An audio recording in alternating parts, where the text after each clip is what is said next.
So to get started with actually coloring things, we're going to remove any properties up here. We're also going to get rid of our different variables here. We're going to leave the cbuffer start, cbuffer end. But we need to leave this transform object to hclip, but we can get rid of this out.uv equals transform text. We can just change this to in.uv. Just for now, we're going to do it that way. Then let's get rid of this. And if we return a half 4, we can tell this whatever color we want. So if we do 1, 1, 1, 1, that's going to be white. If we go here, now our object is white.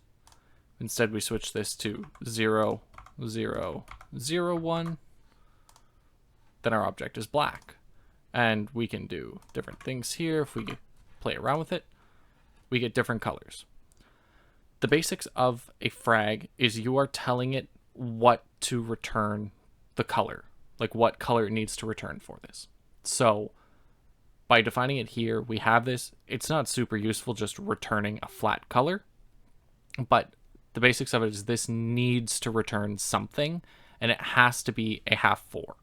That half 4 is going to be what color the screen is drawn with. It could also theoretically be a float 4, but it just truncates it anyways to a half 4. So leave it as a half precision. You don't need full precision anyways. It just wastes resources. So that's just the simple how to make color. And the next one, we're going to look at properties.